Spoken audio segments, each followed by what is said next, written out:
Hey guys, my hair is gross, so I was wearing a hat, but I just don't think that today's going to be an interesting day. I go to war, I'll fight for you. Even when I've left, I do right by you. I'll be your everything, your blue sky. I go to war, I'll fight. Damn right. Oh, you know what, we'll just have to deal with it. Hey guys, it's Alice. Today's video, I don't think I've ever done a video like this. I always do this and I always edit it out. I always complain about how I look in the lighting and then edit it out because I'm like, oh, you're being annoying. I just wasn't planning on filming today. There was no plans to film anything today. And then I finished a book and was like, oh my good god, I have to make a video about it. So I'm literally in comfy clothes, like tomorrow's hair wash day. Got some coffee that I let go cold and now I've just had to frantically microwave it. Basically I don't want to call it a book review, but a book review type thing of A Ballad of Songbirds and Snakes by Suzanne Collins. What I think I'll do is the first section I shall give you like a summary without giving spoilers, and then I'll give you a summary with spoilers, and then what I'm so pleased and intrigued about, because it makes me feel like I'm back in my English class, is at the end they've written questions for discussion. It really intrigued me, and obviously these are all like really deep questions that you could ponder over for hours, but I think I'm just going to go through the questions and have a think about them. Yeah, by the way, if you haven't met me before, hi, my name's Alice, it's great to meet you. So for those of you who don't know, this book is by the author that wrote The Hunger Games, and so The Hunger Games is a trilogy, is actually those books there. I've read The Hunger Games trilogy 7 times. When I was like 12 years old, I could read like a Hunger Games book in a school day, and I was that kid that had no friends and would read on the bus to school and would read in form time and would read in breaks and would read at lunch. Any spare moment I had I would read, and then I'd read on the bus home, and then I'd come back and read at home until I finished the book and then repeat. And so when this mentioned it was going to be released, this is the prequel, and I was like, I have to buy it. It's related to the Hunger Games and it's by Suzanne Collins and I think she's a legend, so I have to buy it. Unfortunately I had to buy it in hardback because the paperback isn't out yet, and as we can tell by my bookshelf, I prefer paperback to hardback. Hardbacks are just, they're so big and cumbersome, and I know they look prettier, but I just, oh, like this is a really beautiful copy. I got this one from Waterstones and it is like a really pretty copy. Beggars can't be choosers. It was either not have the book at all or have the hardback version, so clearly I went with this. What it says on the back is, ambition will fuel him, competition will drive him, but power has its price. And then the little blurb on the inside, so again I know this is not spoilers. It is the morning of the reaping that will kick off the 10th annual Hunger Games. In the capital, 18-year-old Coriolanus Snow is preparing for his one shot at glory as a mentor in the games. The once mighty House of Snow has fallen on hard times, his fate hanging on the slender chance that Coriolanus will be able to outcharm, outwit and outmaneuver his fellow students to mentor the winning tribute. The odds are against him. He's been given the humiliating assignment of mentoring the female tribute from District 12, the lowest of the low. Their fates are now completely intertwined. Every choice Coriolanus makes could lead to favour or failure, triumph or ruin. Inside the arena it will be a fight to the death. Outside the arena, Coriolanus starts to feel for his doomed tribute and must weigh his need to follow the rules against his desire to survive no matter what it takes. Whew. So this book, which by the way it took me a stupid amount of time to realise that this is about President Snow. In my head I thought it was about an ancestor, because I then didn't realise that by logic, if he's 18 in this, so that makes him 82 in the Hunger Games. I always thought he was like 60. I didn't think he was 82. So I thought that maybe it was about like President Snow's dad, like I don't know, granddad or dad or whatever, but it's about President Snow. He's just hella old in the Hunger Games.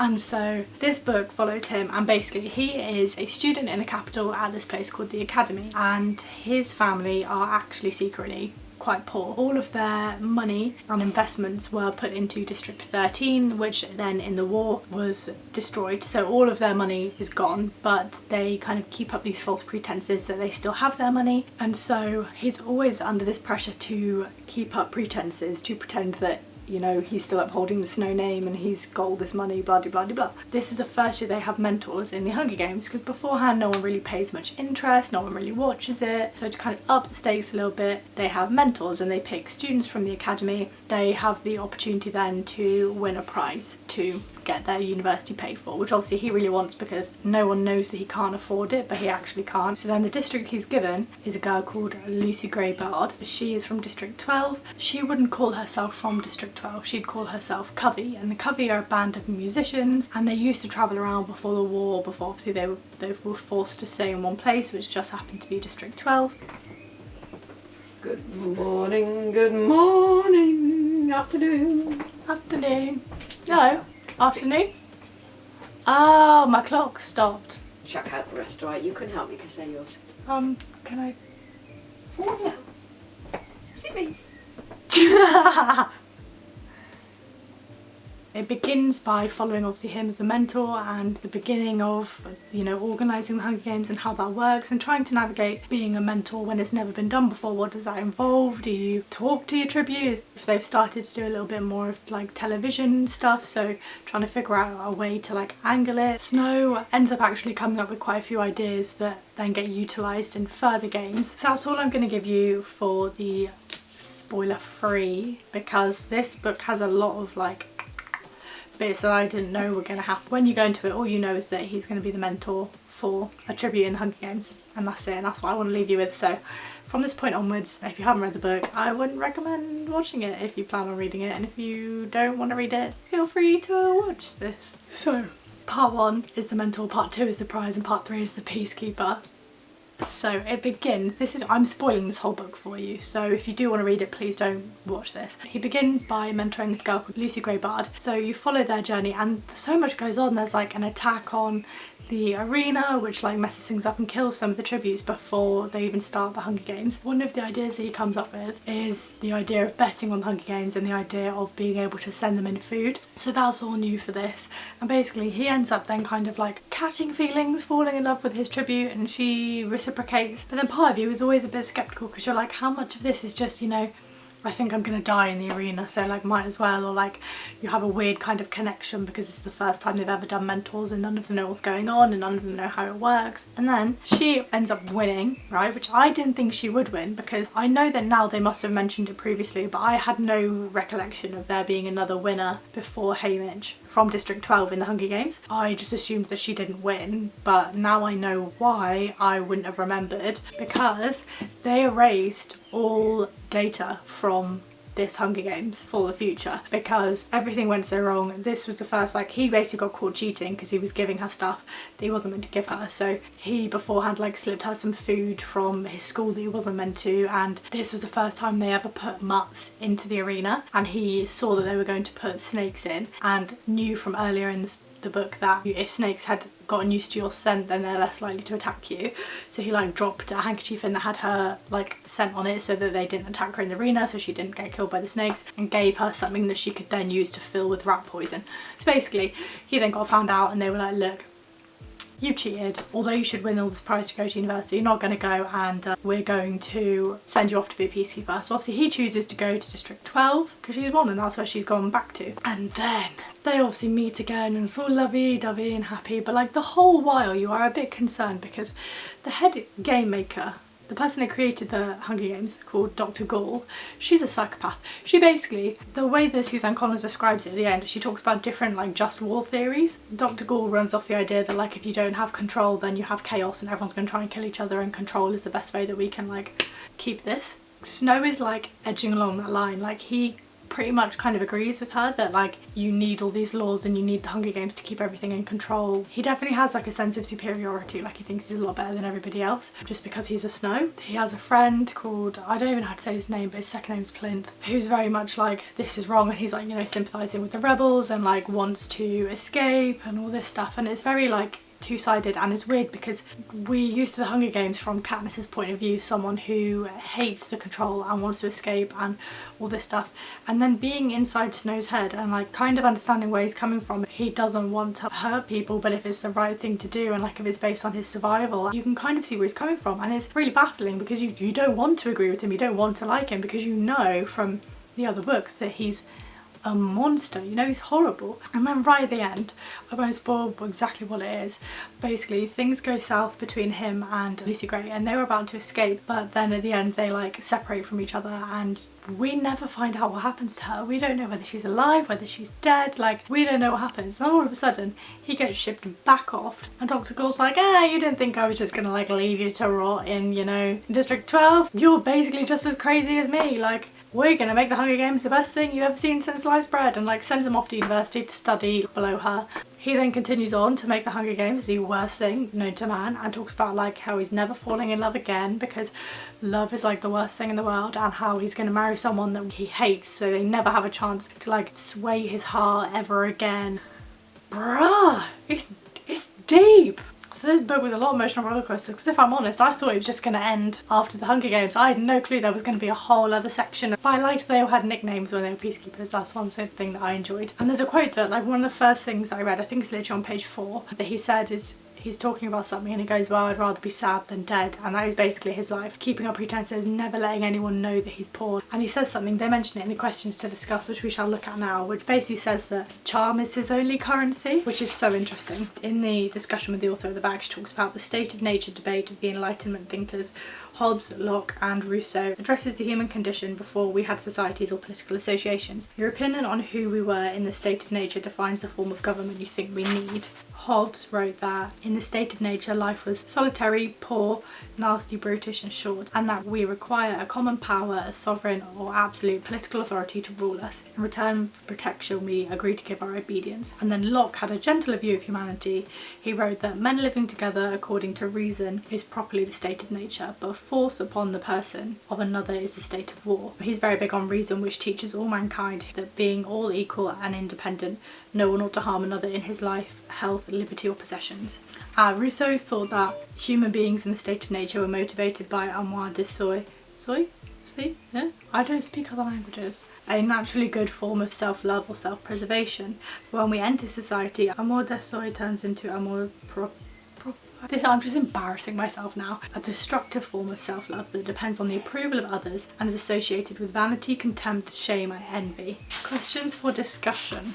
I feel like I'm sweating with weird excitement. Question 1. The philosopher Thomas Hobbes believes that human beings are selfish creatures at their core, and that in a state of nature life will be solitary, poor, nasty, brutish and short. The view shared in the Ballad of Songbirds and Snakes by Dr. Gould. Do you agree or disagree with Hobbes and Gould's assessment of human nature? On what points do you agree with Gould's philosophy of governance, and on what points do you disagree? My mother started hoovering. At first I would say I completely disagreed, but then the further I read into the book, the more that I understood it. Like when Snow is in the arena because he has to get somebody out and he gets attacked and kills someone by accident to protect himself. I understand that, the same way that people kill in self-defense because you just panic and you want to be alive. When you're in that fight or flight, your moral compass can kind of go out the window. It would be nice to think that without law enforcement or a government or anything, that we would all be nice and civil and happy creatures, but there would always be someone, I think, who would try to come out on top and gain power and control over other people. I don't think deep down that everyone is a bad person, so I don't fully agree with Dr. Gould's view, because if I fully agreed with her view then I would fully support the idea of the Hunger Games, which I don't. I think that society should have been so much fairer in Panem than it actually was, and that they didn't have to keep broadcasting the deaths of children in order to get people to stay in line. But this point of view, reading it from Snow's point of view, really does make you understand that a lot more, because before, when you were only reading from Katniss's point of view, you only saw that side. Question 2. Though Gould is one influence on Snow, there are other influences with other worldviews also talking to him. In her interview, Susan Collins says Sejanus, that's the guy called Plinth, fights the good fight for Locke, as does Lucy Gray, who picks up the mantle for romanticism as well.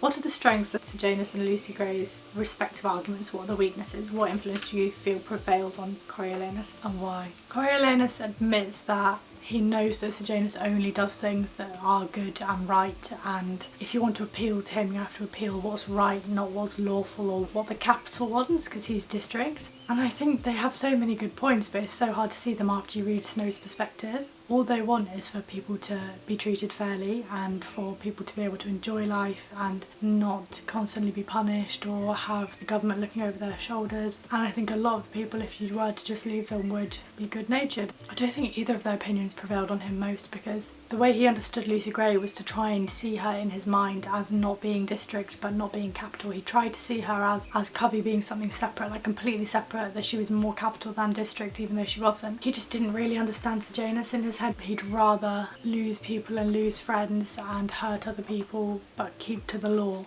you know? And it reminds me of the one of the family mottos in Shadowhunters, which is the law is harsh but it is the law, or the law is hard but it is the law. 3. In the first chapter of Ballad, Susan Collins writes of Coriolanus, his only real currency was charm. Why is this? How does it shape Coriolanus' character? Everything he does is built on his charm. So because he has no money, everything he does is for other people's opinions. Every single move he makes, he calculates based on how he looks to other people.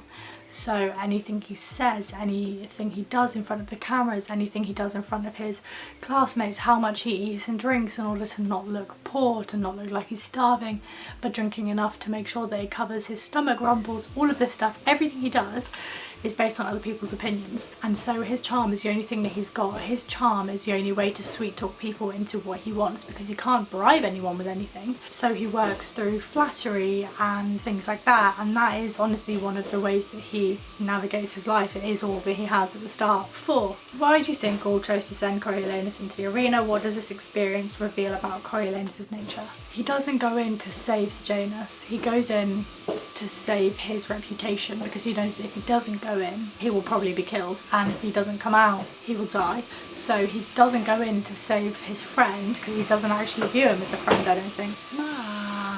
And he ends up obviously hurting someone else in the arena. For those who aren't understanding, massive spoiler, Sejanus runs into the arena to take somebody out, take their body away. Well, he first goes in because he's like, I want to die, and then the head game maker sends Coriolanus in afterwards to like get his friend out, even though Coriolanus is like, why is this guy my problem?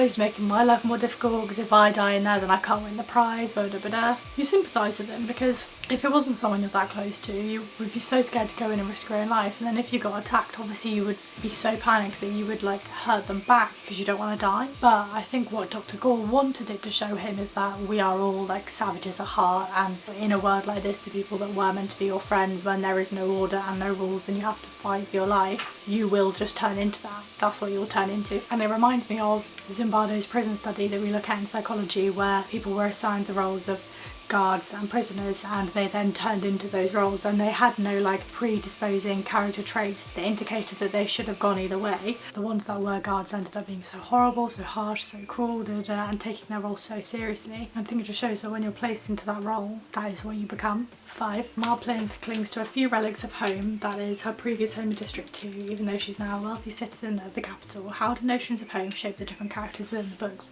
Because home for a lot of people isn't about where you are, it's about the people you knew. And for Marplinth, a lot of her family and friends stopped speaking to her when she moved to the capital. And home for Snow is his cousin and capital. He so strongly identifies with the capital, feels a sense of like nationalism. And for Lucy Gray Bard, it's Covey. Covey is her home, not District 12. For a lot of people, it's people that you protect or you want to protect, and I do think for Snow that his home is his name. The amount of times that they repeat in this book Snow falls on top as their like family motto, that's his sense of comfort, that's what drives him, is his reputation. Question 6 is about ballads and how they foreshadow events, but that sounds really complicated for me and I'm quite tired now, because now I realise my clock stopped.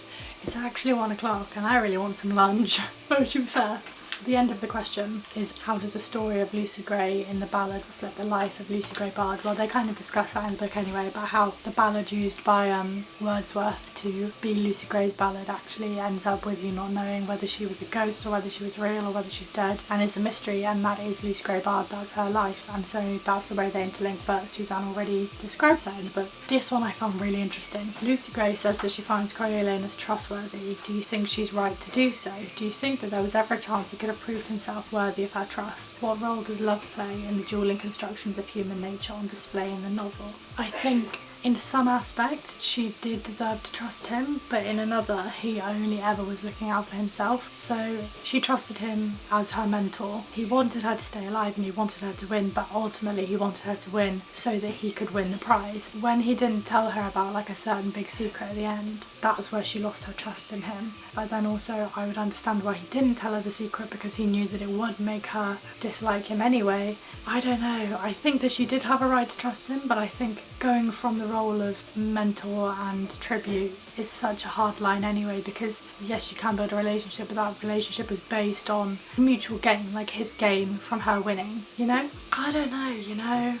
I do think that she had a right to trust him, but at the same time, it's hard to know, you know. This is why all these questions could literally be like essay questions. Question A, why does he have such a visceral revulsion towards the mockingjays? What is it that he hates about these birds? I think what he hates about these birds is the fact that they're not capital. So jabberjays he likes, he thinks they're really inventive, he thinks they're really useful, but mockingjays he doesn't like, they're out of his control. And I think he actually really doesn't like music either. He at first says that he does, but I don't think he does. I think that music has a lot of power, especially some of the songs in here, and the fact that mockingjays can then take them and run with them and they can't be controlled by the capital really unnerves him and freaks him out. So where they relax everyone else, they really freak him out because there's something he can't control and it's something that doesn't seem to have any like logical purpose, you know?